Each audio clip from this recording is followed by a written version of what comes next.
Clip number 298۔ اس clip میں آپ سورہ انعام کی آیت نمبر 75 سے 78 تک کی تلاوت، ترجمہ اور تفسیر قرآن صراط الجنان سماعت فرمائیں گے۔ بسم اللہ الرحمن الرحیم۔ ترجمہ، اللہ کے نام سے شروع جو نہایت مہربان رحمت والا ہے۔ وَكَذَلِكَ نُرِي إِبْرَاهِيمَ مَلَكُوتَ السَّمَاوَاتِ وَالْأَرْضِ وَلِيَكُونَ مِنَ الْمُوقِنِينَ۔ ترجمہ، اور اسی طرح ہم ابراہیم کو آسمانوں اور زمین کی عظیم سلطنت دکھاتے ہیں، اور اس لیے کہ وہ عین الیقین والوں میں سے ہو جائے۔ وَكَذَلِكَ نُرِي إِبْرَاهِيمَ، اور اسی طرح ہم ابراہیم کو دکھاتے ہیں۔ ارشاد فرمایا کہ جس طرح حضرت ابراہیم علیہ السلام کو دین میں بینائی عطا فرمائی، ایسے ہی ہم انہیں آسمانوں اور زمین کے ملک دکھاتے ہیں۔ حضرت عبداللہ بن عباس رضی اللہ تعالی عنہما نے فرمایا کہ اس سے آسمانوں اور زمین کی مخلوق مراد ہے۔ حضرت مجاہد اور حضرت سیدنا سعید بن جبیر رضی اللہ تعالی عنہ کہتے ہیں کہ اس سے آسمانوں اور زمین کی نشانیاں مراد ہیں، اور وہ اس طرح کہ حضرت ابراہیم علیہ السلام کو بیت المقدس کے صخرہ پر کھڑا کیا گیا اور آپ کے لیے تمام آسمانوں کا مشاہدہ کھول دیا گیا، یہاں تک کہ آپ نے عرش و کرسی اور آسمانوں کے تمام عجائب اور جنت میں اپنے مقام کو معائنہ فرمایا۔ پھر آپ کے لیے زمین کا مشاہدہ کھول دیا گیا، یہاں تک کہ آپ نے سب سے نیچے کی زمین تک نظر کی اور زمینوں کے تمام عجائبات دیکھے۔ مفسرین کا اس میں اختلاف ہے کہ یہ رویت باطنی نگاہ کے ساتھ تھی یا سر کی آنکھوں سے۔ پھر اس معراج ابراہیمی کا مقصد بیان فرمایا کہ ہم نے یہ نشانیاں انہیں اس لیے دکھائیں کہ وہ دیکھ کر یقین کرنے والوں میں سے ہو جائیں، کیونکہ ہر ظاہر و مخفی چیز ان کے سامنے کر دی گئی اور مخلوق کے اعمال میں سے کچھ بھی ان سے نہ چھپا رہا۔ حضرت ابراہیم علیہ السلام کو عظیم معراج ہوئی، مگر ہمارے آقا حضور سید العالمین محمد الرسول اللہ صلی اللہ تعالی علیہ وسلم کو اس سے بہت بڑھ کر معراج ہوئی، حتیٰ کہ حضور پر نور صلی اللہ تعالی علیہ وسلم دنا فتدلا فکان قاب قوسین او ادنا کے مقام پر فائز ہو گئے۔ فَلَمَّا جَنَّ عَلَيْهِ اللَّيْلُ رَأَى كَوْكَبًا قال هذا ربي فلما أفل قال لا أحب الآفلين فلما رأى القمر بازغا قال هذا ربي فلما أفل قال لئن لم يهدني ربي لأكونن من القوم الضالين فلما رأى الشمس بازغة قال هذا ربي هذا أكبر فلما أفلت قال يا قوم إني بريء مما تشركون۔ ترجمہ، پھر جب ان پر رات کا اندھیرا چھایا تو ایک تارا دیکھا، فرمایا کیا اسے میرا رب ٹھہراتے ہو؟ پھر جب وہ ڈوب گیا تو فرمایا میں ڈوبنے والوں کو پسند نہیں کرتا۔ پھر جب چاند چمکتا دیکھا تو فرمایا کیا اسے میرا رب کہتے ہو؟ پھر جب وہ ڈوب گیا تو فرمایا اگر مجھے میرے رب نے ہدایت نہ دی ہوتی تو میں بھی گمراہ لوگوں میں سے ہوتا۔ پھر جب سورج کو چمکتا دیکھا تو فرمایا کیا اسے میرا رب کہتے ہو؟ یہ تو ان سب سے بڑا ہے۔ پھر جب وہ ڈوب گیا تو فرمایا اے میری قوم، میں ان چیزوں سے بیزار ہوں جنہیں تم اللہ کا شریک ٹھہراتے ہو۔ فَلَمَّا جَنَّ عَلَيْهِ اللَّيْلُ، تو جب ان پر رات کا اندھیرا چھایا۔ مفسرین اور مورخین کا بیان ہے کہ نمرود بن کنعان بڑا جابر بادشاہ تھا۔ سب سے پہلے اسی نے تاج سر پر رکھا۔ یہ بادشاہ لوگوں سے اپنی پوجا کرواتا تھا۔ کاہن اور نجومی بڑی کثرت سے اس کے دربار میں حاضر رہتے تھے۔ نمرود نے خواب دیکھا کہ ایک ستارہ طلوع ہوا ہے اور اس کی روشنی کے سامنے آفتاب و مہتاب بالکل بے نور ہو گئے۔ اس سے وہ بہت خوفزدہ ہوا اور اس نے کاہنوں سے اس خواب کی تعبیر دریافت کی۔ انہوں نے کہا کہ اس سال تیری سلطنت میں ایک فرزند پیدا ہوگا جو تیرے ملک کے زوال کا باعث ہوگا، اور تیرے دین والے اس کے ہاتھ سے ہلاک ہوں گے، یہ خبر سن کر وہ پریشان ہوا اور اس نے حکم دیا کہ جو بچہ پیدا ہو قتل کر ڈالا جائے اور مرد عورتوں سے علیحدہ رہیں، اور اس کی نگہبانی کے لیے ایک محکمہ قائم کر دیا گیا۔ مگر تقدیرات الہیہ کو کون ٹال سکتا ہے؟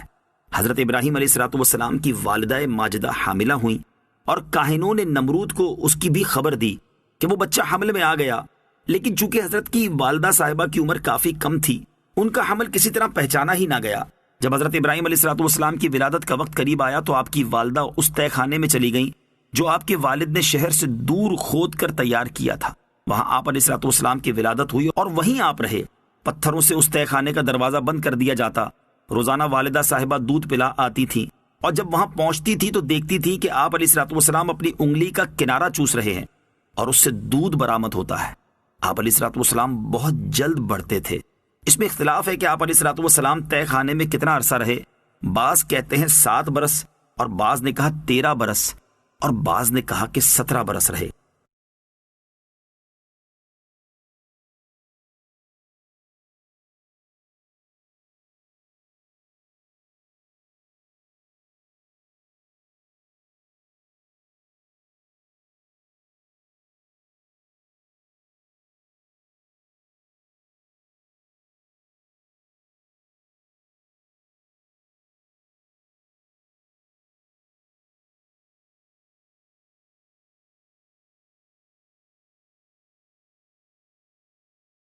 Clip number 299۔ اس کلپ میں آپ سورہ انعام کی آیت نمبر 79 سے 81 تک کی تلاوت، ترجمہ اور تفسیر قرآن صراط الجنان سماعت فرمائیں گے۔ بسم اللہ الرحمن الرحیم۔ ترجمہ، اللہ کے نام سے شروع جو نہایت مہربان رحمت والا ہے۔ انی وجہت وجہی للذی فطر السماوات والارض حنیفا وما انا من المشرکین۔ ترجمہ، میں نے ہر باطل سے جدا ہو کر اپنا منہ اس کی طرف کیا جس نے آسمان اور زمین بنائے، اور میں مشرکوں میں سے نہیں ہوں۔ انی وجہت وجہی، میں نے اپنا منہ اس کی طرف کیا۔ حضرت ابراہیم علیہ الصلوۃ والسلام نے جھوٹے معبودوں سے بیزاری ظاہر کرنے کے بعد اپنا عقیدہ اور دین حق کا اعلان فرما دیا۔ چنانچہ فرمایا کہ میں نے ہر باطل سے جدا ہو کر اپنا منہ اس اللہ عز و جل کی بارگاہ کی طرف کیا جس نے آسمان اور زمین بنائے، اور میں مشرکوں میں سے نہیں ہوں، یعنی اسلام کے سوا باقی تمام ادیان سے جدا رہ کر میں اللہ عز و جل کے سامنے جھکنے والا ہوں۔ حنیف کے معنی، اس آیت میں حضرت ابراہیم علیہ الصلوۃ والسلام نے خود کو حنیف فرمایا۔ حنیف کے معنی ہیں تمام جھوٹے دینوں سے صاف اور ہر باطل سے جدا، دین حق کے استحکام کی صورت۔ اس سے معلوم ہوا کہ دین حق کا قیام و استحکام جب ہی ہو سکتا ہے جبکہ تمام باطل دینوں سے بیزاری اور دین حق پر پختگی ہو۔ دین کے معاملے میں پلپلے پن کا مظاہرہ کرنے، سب کو اپنی اپنی جگہ درست ماننے اور سب مذاہب میں اتفاق اور اتحاد پیدا کرنے کی کوششیں کرنے سے دین حق کا استحکام ممکن نہیں۔ نماز سے پہلے پڑھا جانے والا وظیفہ۔ حضور پر نور صلی اللہ تعالیٰ علیہ وسلم نماز شروع کرنے سے پہلے ایک وظیفہ پڑھا کرتے تھے۔ اس کے بارے میں حضرت علی المرتضیٰ کرم اللہ تعالیٰ وجہہ الکریم فرماتے ہیں، تاجدار رسالت صلی اللہ تعالیٰ علیہ وسلم جب نماز شروع کرنے کے لیے کھڑے ہوتے تو یہ پڑھا کرتے تھے، وجہت وجہی للذی فطر السماوات والارض حنیفا وما انا من المشرکین ان صلاتی ونسکی ومحیای ومماتی للہ رب العالمین لا شریک لہ وبذالک امرت وانا من المسلمین۔ میں نے ہر باطل سے جدا ہو کر اپنا منہ اس کی طرف کیا جس نے آسمان اور زمین بنائے، اور میں مشرکوں میں سے نہیں ہوں۔ بے شک میری نماز اور میری قربانیاں اور میرا جینا اور میرا مرنا سب اللہ کے لیے ہے جو سارے جہانوں کا رب ہے، اس کا کوئی شریک نہیں، اسی کا مجھے حکم دیا گیا ہے اور میں مسلمان ہوں۔ وحاجه قومه قال اتحاجوني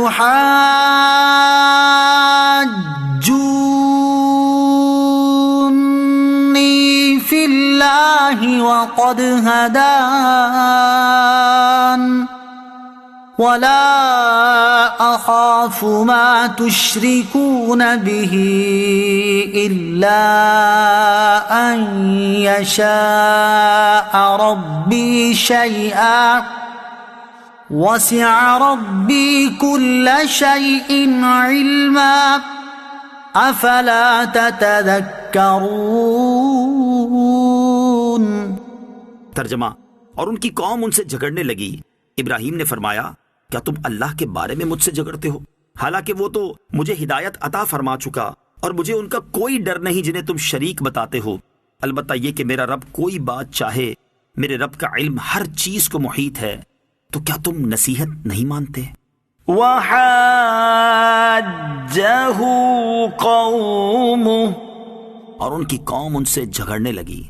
جب حضرت ابراہیم علیہ السلام نے اعلان حق فرمایا، جھوٹے معبودوں کا رد کیا اور توحید باری تعالیٰ کو بیان فرمانا شروع کیا، تو قوم آپ علیہ السلام سے جھگڑنے لگی اور کہنے لگی کہ اے ابراہیم، بتوں سے ڈرو، انہیں برا کہنے سے خوف کھاؤ، کہیں آپ کو کچھ نقصان نہ پہنچ جائے۔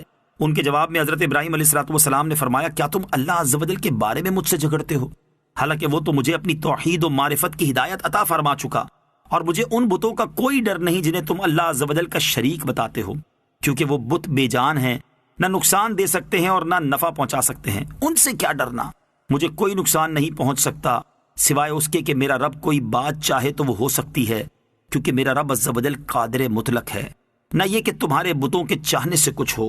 سبحان اللہ۔ حضرت ابراہیم علیہ السلام نے ایسے خطرناک موقع پر بھی ایمان نہ چھپایا بلکہ اپنے ایمان کا اعلان فرما دیا۔ اس سے یہ بھی معلوم ہوا کہ پیغمبر علیہ السلام کے دل میں مخلوق کی ایسی ہیبت نہیں آ سکتی جو انہیں فرائض کی ادائیگی سے روک دے۔ وَكَيْفَ أَخَافُ مَا أَشْرَكْتُمْ وَلَا تَخَافُونَ أَنَّكُمْ أَشْرَكْتُمْ بِاللَّهِ مَا لَمْ يُنَزِّلْ بِهِ عَلَيْكُمْ سُلْطَانًا فَأَيُّ الْفَرِيقَيْنِ أَحَقُّ بِالْأَمْنِ إِن كُنتُمْ تَعْلَمُونَ۔ ترجمہ، اور میں تمہارے شریکوں سے کیوں ڈروں، اور تم اس بات سے نہیں ڈرتے کہ تم نے اللہ کا شریک اس کو ٹھہرایا جس کی کوئی دلیل اللہ نے تم پر نہیں اتاری؟ تو دونوں گروہوں میں امان کا زیادہ حقدار کون ہے اگر تم جانتے ہو؟ وَكَيْفَ أَخَافُ مَا أَشْرَكْتُمْ، اور میں تمہارے شریکوں سے کیوں ڈروں؟ حضرت ابراہیم علیہ السلام نے مزید فرمایا کہ میں تمہارے شریکوں سے کیوں ڈروں جو بے جان، جمادات اور بالکل عاجز و بے بس ہیں، اور مجھے ڈرانے کی بجائے تو تمہیں ڈرنا چاہیے، کیونکہ تم نے ان بتوں کو اللہ عز و جل کا شریک ٹھہرایا جن کے شریک ہونے کی تمہارے پاس کوئی دلیل نہیں۔ اس بات کو سامنے رکھ کر غور کرو کہ امن کا مستحق کون ہے، وہ مومن جس کے پاس اپنے عقیدے کی حقانیت کے دلائل ہیں، یا وہ مشرک امن کا مستحق ہے جس کے پاس اس کے عقیدے کی کوئی معقول و قابل قبول دلیل نہیں ہے۔